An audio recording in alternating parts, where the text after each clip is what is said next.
ये कहानी उनके लिए है जो शांतिपूर्ण जीवन जीने में विश्वास करते हैं, लेकिन कुछ लोग उनके इसी शांत स्वभाव का फायदा उठाने की कोशिश करते हैं।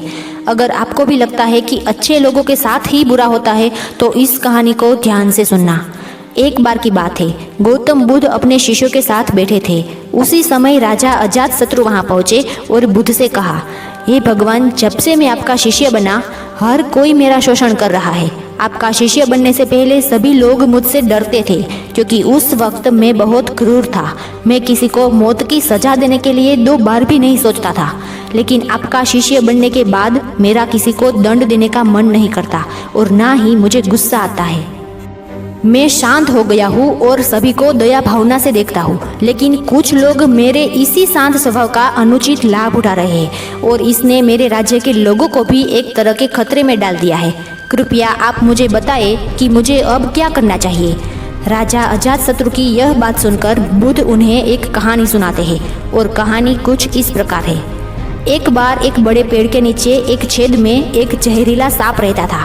पेड़ एक गांव के पास एक खेत में एक कोने में खड़ा था। थोड़ी सी हलचल होती और सांप लोगों पर हमला कर देता था। कई लोगों की तो सांप के काटने की वजह से मौत भी हुई थी।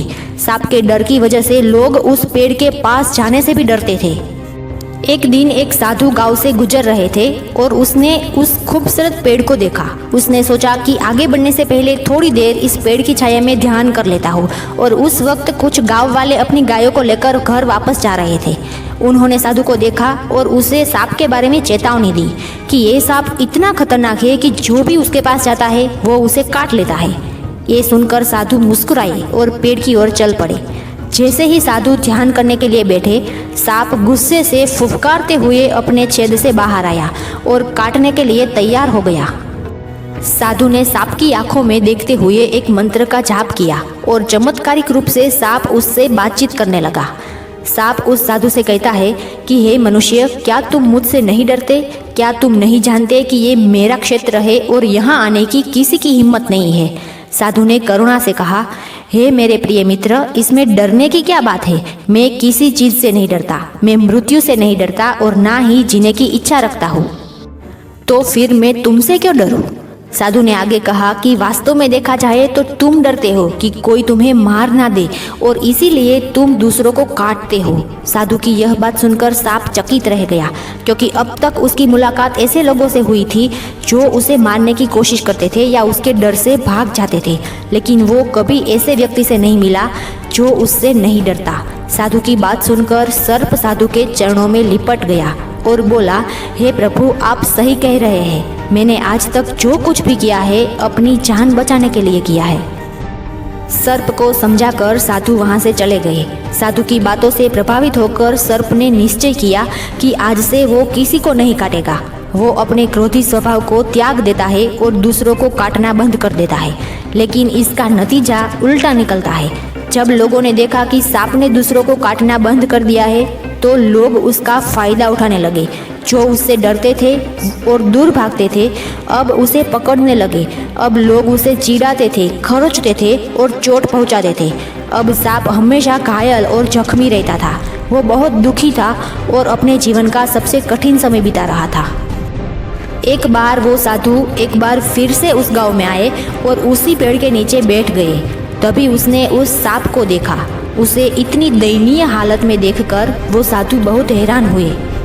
साधु ने उस सांप से पूछा, ओ मेरे दोस्त, तुम इतनी दयनीय स्थिति में कैसे आ गए? सर्प ने उत्तर दिया कि हे महावर, जब से आपने मुझे अपने हिंसक स्वभाव को छोड़ने के लिए कहा था तब से मैंने क्रोध करना छोड़ दिया है और शांति को अपनाया है, लेकिन तब से लोग मेरे साथ बदतमीजी करने लगे। अब कोई मुझसे नहीं डरता।